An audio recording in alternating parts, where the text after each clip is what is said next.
नमस्कार दोस्तों, स्वागत है आप सभी का एड वॉरियर्स पर। आज मैं आप सभी लोगों के लिए हिंदी प्रैक्टिस सेट 9 लेकर आई हूँ। इससे पहले मैंने आपके 8 प्रैक्टिस सेट कवर करवाए हुए हैं।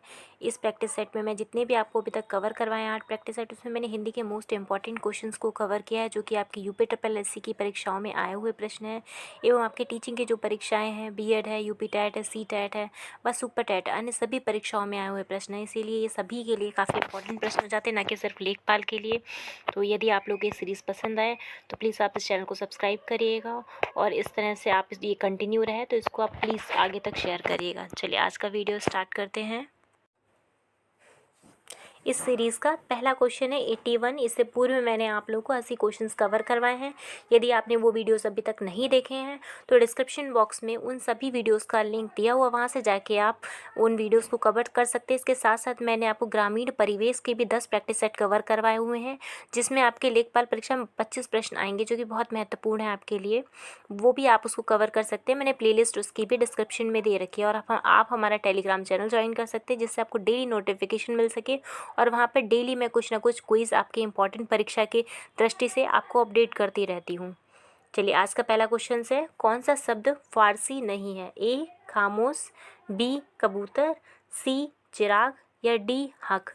तो इस प्रश्न का उत्तर है फ्रेंड्स ऑप्शन नंबर डी है, हक। यह आपका फारसी भाषा का नहीं है, जबकि खामोश, कबूतर और चिराग ये तीनों ही आपके फ़ारसी भाषा के अंतर्गत आते हैं। इन तीनों शब्दों को आप एज इट इज़ याद कर लीजिए, क्योंकि हो सकता है क्वेश्चन इस बार ये पूछे कि फ़ारसी शब्द कौन सा है, और इन तीनों ऑप्शन में से आपको कोई एक ऑप्शन आपसे पूछ ले, तो इसीलिए आप ये तीनों ही याद रखिएगा।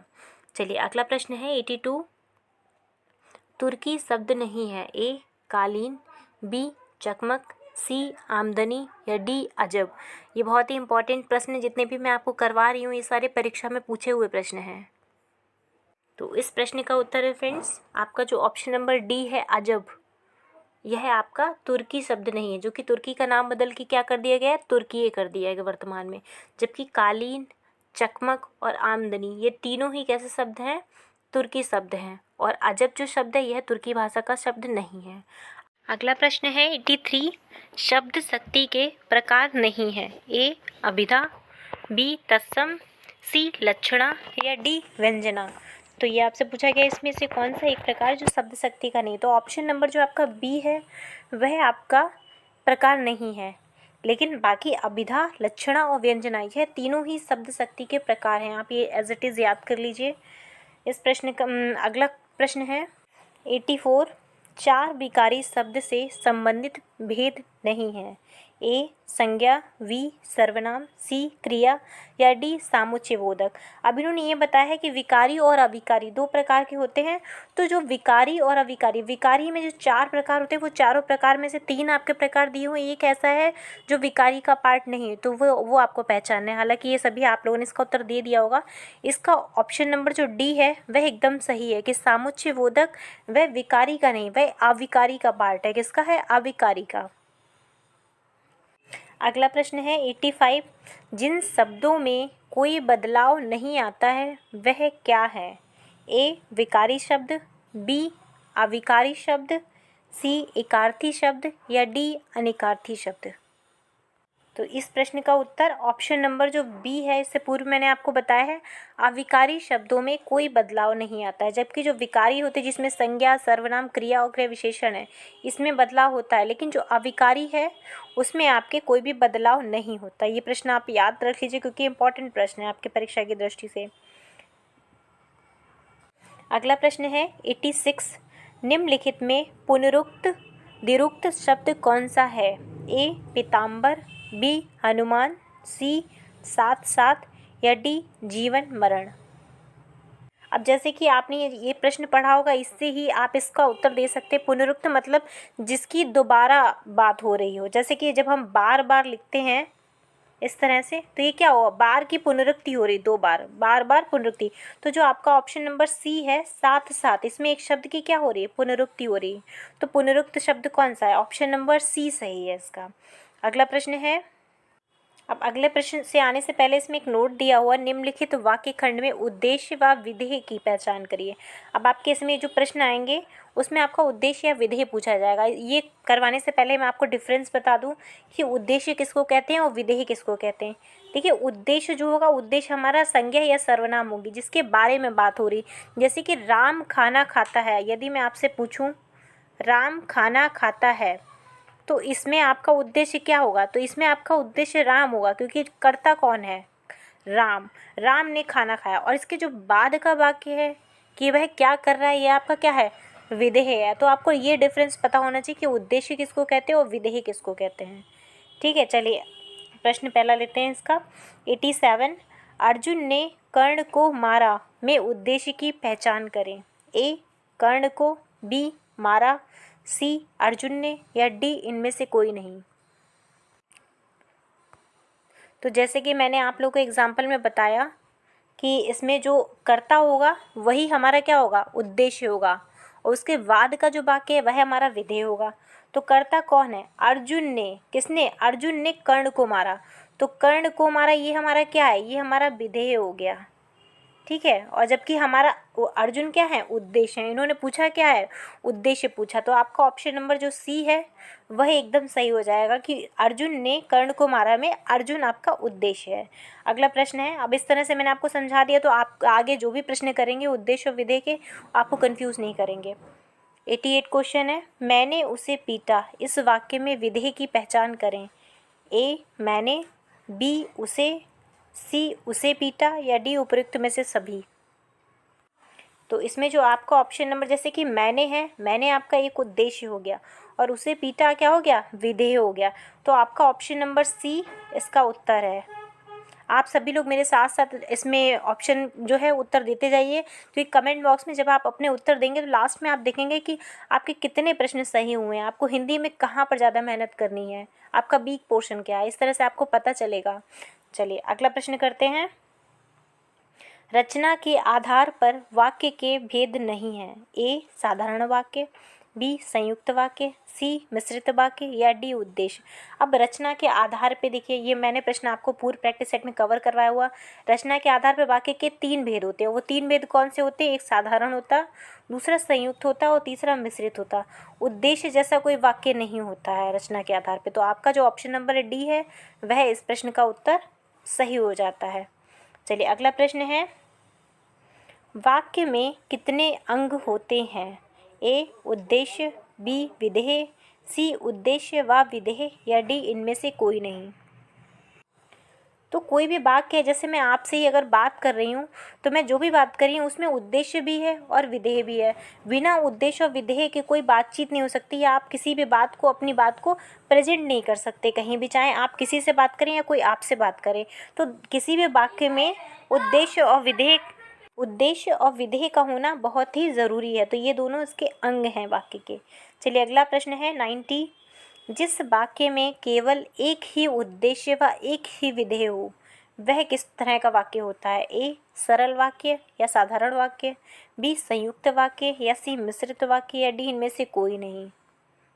तो देखिए, जिस वाक्य में अगर एक उद्देश्य है और एक ही विधेय है तो ऐसे जो वाक्य होते हैं वह सरल ही वाक्य होते हैं। जैसे कि राम ने खाना खाया या राम खाता है, इसमें एक उद्देश्य है और एक ही विधेय है। जो राम है वह हमारा उद्देश्य है और खाना खाता है वह हमारा विधेय है। लेकिन अगर जिसमें 2 विधेय या 2 उद्देश्य या 2 से अधिक होंगे वह आपका संयुक्त या मिश्रित के अंतर्गत आएगा। ये डिफरेंस आप अपने माइंड में सेट कर लीजिए ताकि आपको कन्फ्यूज़ ना हो आगे इस तरह के क्वेश्चन को। तो जो आपका ऑप्शन नंबर ए है वह सही है। इसमें आपका हमेशा एक उद्देश्य व एक विधेय होता है सरल वाक्य में। अगला प्रश्न है 91, राकेश पढ़ता है, यह कैसा वाक्य है? ए, साधारण वाक्य, बी, संयुक्त वाक्य, सी, मिश्रित वाक्य, या डी, इनमें से कोई नहीं। तो जैसा मैंने आपको पहले ही बताया है कि यह बहुत ही सिंपल सा है कि राम खाना खाता है या राकेश पढ़ता है या सीता गाना गाती है, ये सब किस वाक्य के अंतर्गत आएंगे? ये सब आपके साधारण वाक्य के अंदर आएंगे, क्योंकि इसमें एक जो है राकेश एक ही उद्देश्य है और पढ़ता क्या है? इसका एक ही विधेय है। तो जहाँ पे एक उद्देश्य और एक विधेय मिल रहा है वह कैसे वाक्य होंगे? वह आपका साधारण वाक्य होगा। तो इस प्रश्न का जो उत्तर है वह आपका ऑप्शन नंबर ए सही है। अगला प्रश्न है 92, संयुक्त वाक्य को पहचानिए। ए, राम पुस्तक पढ़ रहा है, बी शिल्पी पत्र लिखती है, सी धर्मेंद्र ने भोजन किया, या डी वह सुबह गया और शाम को लौट आया। अब सबसे पहले देखिए, जो संयुक्त वाक्य होती है उसकी कंडीशन क्या है कि एक से अधिक आपका क्या होना चाहिए, उद्देश्य और विधेय होना चाहिए। चलिए आपका ऑप्शन नंबर 1 चेक करते हैं। तो इसमें देखिए उद्देश्य और विधेय कितने हैं। राम पुस्तक पढ़ता है तो इसमें एक विधेय है और एक उद्देश्य है। शिल्पी पत्र लिखती, इसमें भी एक उद्देश्य और एक विधेय है। इस तरह से धर्मेंद्र ने भोजन किया, इसमें भी एक उद्देश्य और एक विधेय, यानी ये तीनों ही किस वाक्य के अंतर्गत आ गए, साधारण के अंतर्गत आ गए। ये आपको कन्फ्यूजन नहीं होनी चाहिए, किस वाक्य के अंदर आ गए, साधारण के अंतर्गत आता है। लेकिन जो आपका ऑप्शन नंबर डी है वह इस प्रश्न का उत्तर है। अब वह उत्तर कैसे है, वह सुबह गया, और अब देखिए एक तो ये उद्देश्य, एक ये उद्देश्य और विधेय हो गया, और दूसरा शाम को लौट आया, तो इसमें एक उद्देश्य और एक विधेय ये हो गया।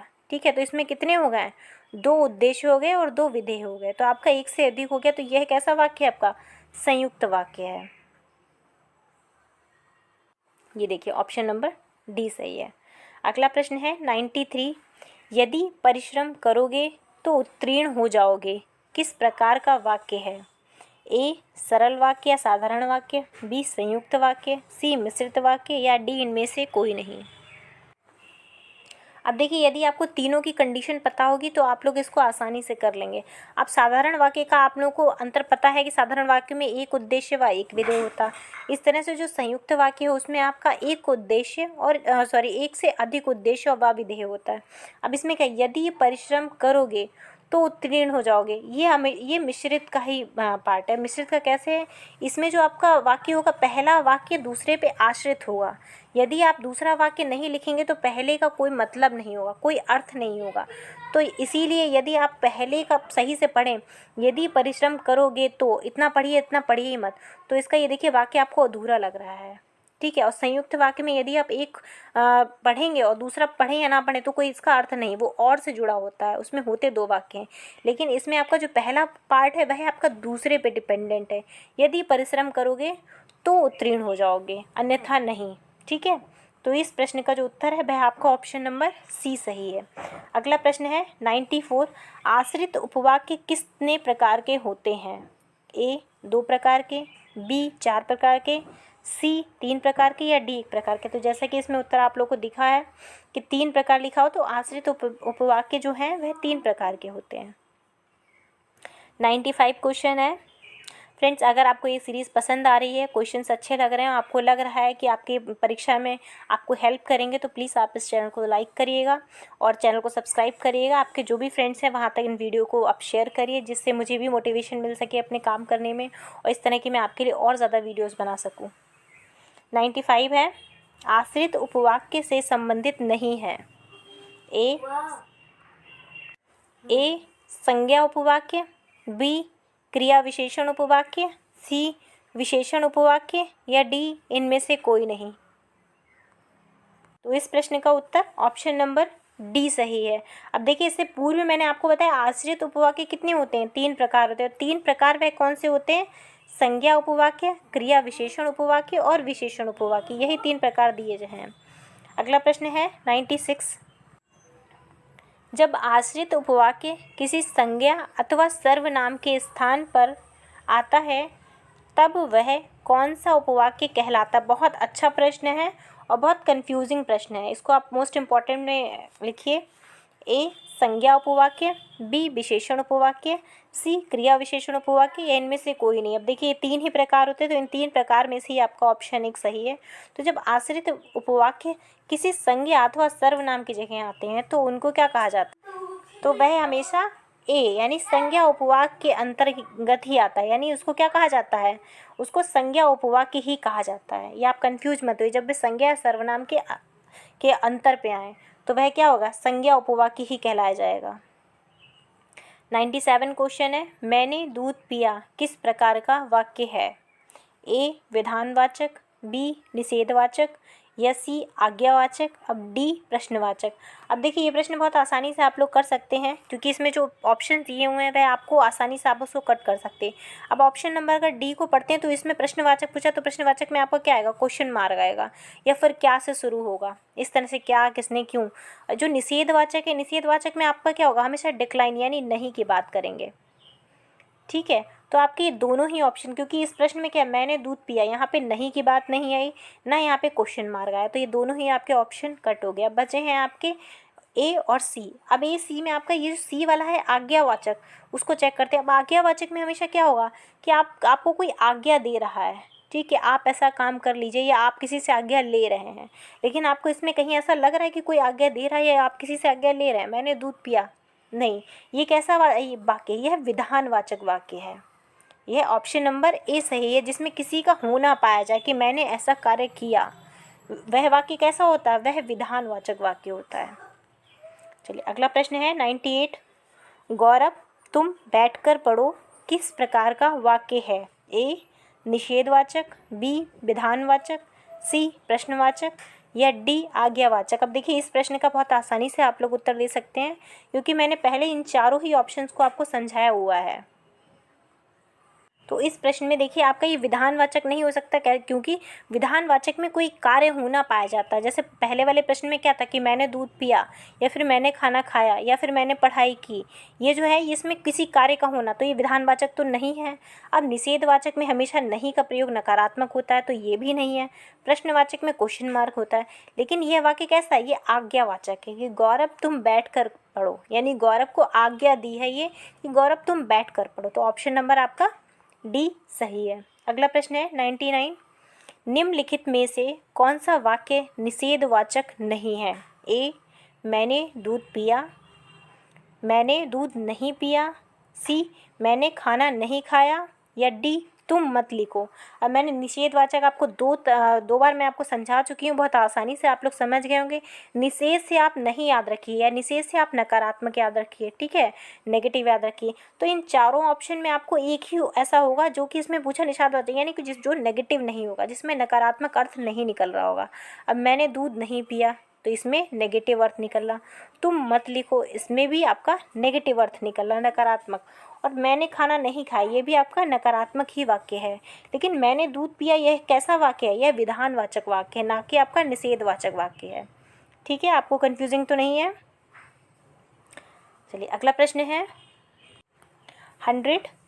विधानार्थक वाक्य किसे कहते हैं, ए जिस वाक्य से किसी बात के ना होने का बोध हो, बी जिस वाक्य से आज्ञा देने का बोध हो, सी जिस वाक्य में किसी बात का होना पाया जाए, या डी इनमें से कोई नहीं। तो ये प्रश्न मैं आप लोग को बता चुकी हूँ, इसका ऑप्शन नंबर जो सी है वह एकदम सही है कि जिस वाक्य में किसी बात का होना पाया जाए वह आपका विधानार्थक वाक्य है। फ्रेंड्स, यदि आपको ये वीडियो पसंद आ रहा है तो प्लीज़ आप इस वीडियो को लाइक करिएगा, चैनल को सब्सक्राइब करिएगा, और आपके जो भी स्टडी ग्रुप हैं उन पे आप ये वीडियो शेयर करिएगा।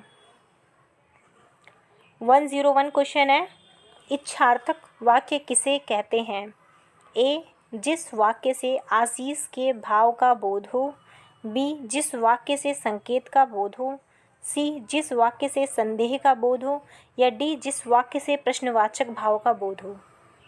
अब इस प्रश्न को यदि आप ध्यान से पढ़ेंगे तो इच्छार्थक वाक्य जैसे क्या होता है, कुछ लोग इच्छाएं करेंगे, अरे मैं राजा बन जाऊं, या फिर मैं गवर्नमेंट एम्प्लॉय जल्दी ही बन जाऊं। शीघ्र ही आप लोग बनेंगे, यदि आप लोग मेहनत करेंगे तो शीघ्र ही आप लोग बनेंगे।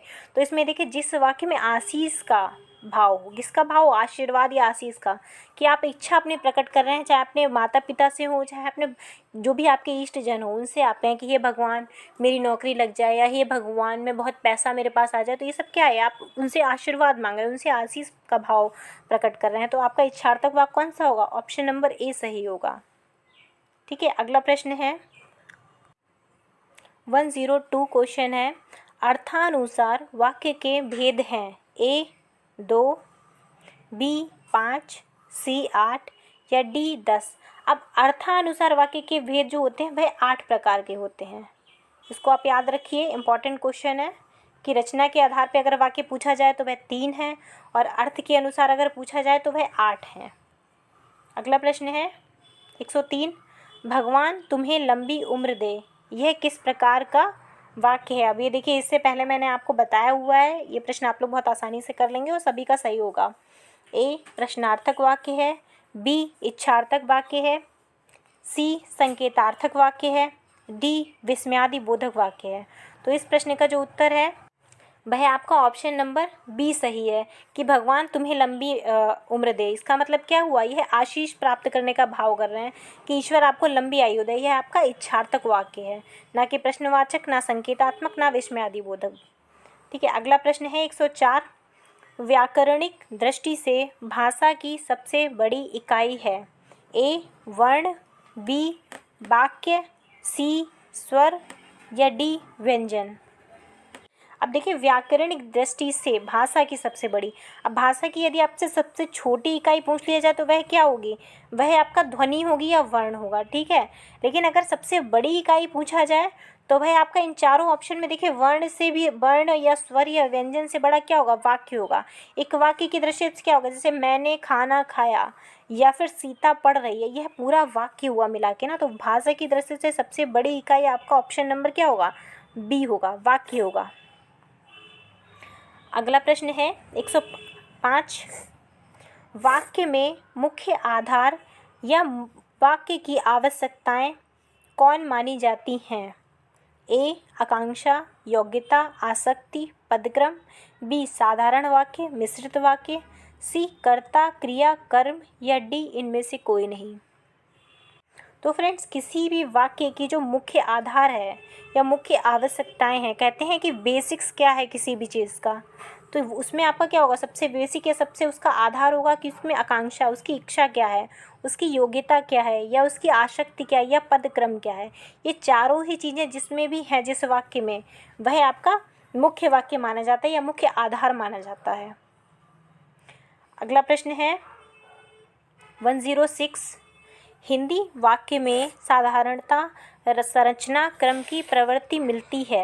ए कर्ता क्रिया कर्म से, बी कर्ता कर्म क्रिया से, सी कर्म कर्ता क्रिया से या डी क्रिया कर्म कर्ता से। अब देखिए, तीनों ही चीज़ों को उन्होंने बस अलग उसका क्रम बदल दिया है, लेकिन ये तीनों ही चीज़ें क्या हैं, संरचना का आधार है। ठीक है, अब इन तीनों चीज़ों में आपको क्रम पता होना चाहिए। बहुत अच्छा प्रश्न है और बहुत कंफ्यूजिंग है ये। आप अगर परीक्षा में आ जाता है तो निश्चित ही आप लोगों से ये प्रश्न गलत होगा। तो इस प्रश्न में आपका जो ऑप्शन नंबर बी है वह एकदम सही है कि किसी भी वाक्य में आपका पहला क्या आएगा, पहले कर्ता आएगा, फिर कर्म आएगा और फिर क्रिया आएगी। कर्ता कर्म क्रिया से ही आपका एक वाक्य बनेगा, साधारण वाक्य। ठीक है फ्रेंड्स, इस सीरीज़ का ये अंतिम क्वेश्चन था। यदि आपको ये सीरीज़ पसंद आ रही है, क्वेश्चंस आपको अच्छे लग रहे हैं कि ये क्वेश्चन आपके एग्ज़ाम में हेल्प करेंगे, तो प्लीज़ आप इस वीडियो को लाइक करिएगा, चैनल को सब्सक्राइब करिएगा और प्लीज़ आप जो भी आपके फ्रेंड्स हैं लेखपाल की तैयारी कर रहे हैं, UPSSC की किसी भी एग्ज़ाम की तैयारी कर रहे हैं, चाहे वो टीचिंग का हो, चाहे वो UPSSC का वीडियो हो या UPSI हो, कोई भी परीक्षा जिसमें हिंदी आने वाली है, उन सभी के लिए बहुत महत्वपूर्ण है। उन तक आप ये वीडियो शेयर करिएगा जिससे मुझे भी मोटिवेशन मिल सके। चलिए, आज के लिए बस इतना ही। धन्यवाद।